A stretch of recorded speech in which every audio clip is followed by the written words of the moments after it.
Have you been wanting to use the metronome, but you're not quite sure where to start? In this video, we're going to help you on our way to using the metronome. Let's get started. So we have two types of metronomes that we can use. One are the very traditional ones, and I have actually a lot of students that love using those. They're very special. But you also have the digital ones, which me and Elvira are using. Just as an app on your phone. Absolutely. And since we're speaking about it, let's just show you on the phones which metronomes we're using. Actually, I'm curious. I don't know which one he's using. So the metronome that I'm using, as you will see, is this one. Pro metronome, because I'm a pro. Because you're a pro. Exactly. This is how it looks inside. You can just turn and change your tempo and you get a nice, I don't know if you can hear that, probably they can hear it through the, you can change the sound, etc. But this is how it looks, and perhaps you can show them your metronome so sure. they can see. Yeah. So my metronome is obviously better. Here it is, metronome beats. And I actually used to have the paid version, but the only difference between the paid version and the free version is that with the free version you get ads. So you can get mine, I don't have any ads. Okay, so here you can use the slider over here to increase the tempo, or you can do +5. Okay, so here on the left is the beats per bar. And that's something I think that a lot of students can be confused about. So first of all, mostly I put the beats per bar on 1. And what that means is that you get just one tick. So what changes? Sound. Yeah, exactly. So what changes if you put, for example, 3 beats per bar? You would put that if you're playing in a 3/4 time signature and you really want to check the amount of beats you're getting per bar. Because look at what changes. You see what changes? Immediately we're seeing here above, we're seeing 3 beats. We're seeing one of them, the first one, is highlighted. So that means, it means it will give a special sound on the first beat, helping you to identify the first beat, which will help you check if you're playing actually your rhythm correctly, but it will also help you get the feel of a 3/4 time signature, which is in which the first beat is the most important.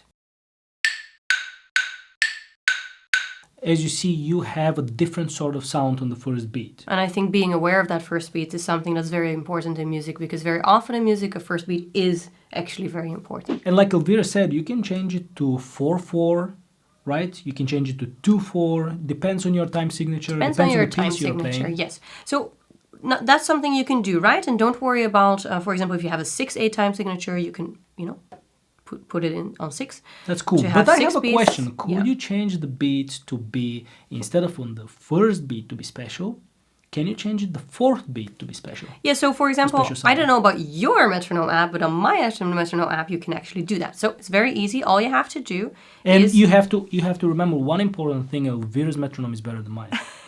We established that from the very beginning of the video. Okay, so actually this is really easy. All you have to do is press with your finger. What I'm going to do now is I'm going to press on the first beat, and you'll see it is now muted. You can press again. It will be now the same. So it's yellow. It's the same sound as all the other beats. And if I press it once more, it's going to be special and highlighted again. So if I do the same, if I press once more now, if I press an extra time on the 4th beat, it's going to be highlighted and special. I press again, muted. Oh! So mine isn't better. My metronome is catching up. So in the beginning of the video, I mentioned actually that I mostly use the 1 beat per bar. That actually has for me a very important reason. Unless I have to really check if I have a very complicated rhythm, unless I really need to check if I'm playing rhythmically correct, I would just find it annoying, because if I am playing a passage and I make a mistake, I have to wait again for it to restart, and have to wait until the first beat again to start. And that actually costs me a lot of time. But I have something else. For the beginners out there and for people who are impatient. It's great, yeah. Do you know how many times our students are actually starting the passage over again without being ready? That can be an indication for preparing yourself for the right moment to start a passage. So I would say depending on what level, and also I would just change it up. Whenever you're practicing, variation is absolutely key, because it keeps your mind fresh and it keeps you focused. So these are the 2 things that you can do when you're practicing with the metronome. And I think with the old-fashioned ones, as far as I know, I've never used, but you can't change the beat, because you just fix the metronome on a certain tempo, and then that's it. That would be definitely an advantage of going for a digital one, just an app on the phone. They just have a lot more possibilities, and they are really, really user-friendly. They make possibilities that are just very useful. So we're going to demonstrate how we're going to practice a passage.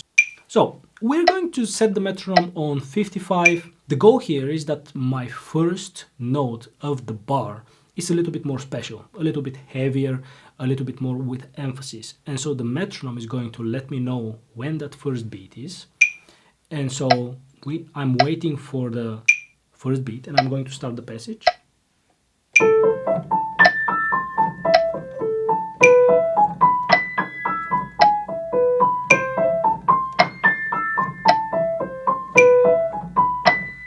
Now I'm going to tap on the metronome. We're going to have one and the same tick as you see on the metronome. So it's all the same. So it's not going to confuse you if you're on the first, second or third. It doesn't matter. And then you play the same passage.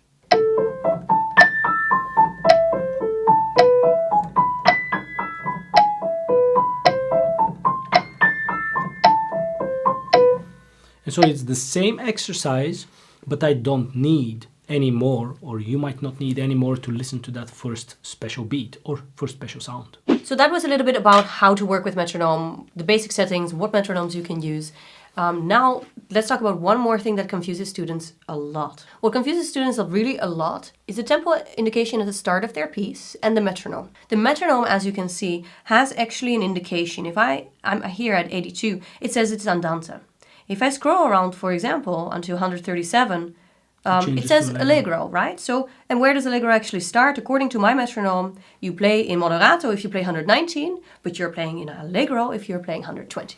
Now, that is of course a little bit nonsense, because tempo indications, first of all, are words, right? And not metronome markings. They're words for a reason, because they're accompanied by a feeling, a character. What it basically means, literally, at a brisk speed.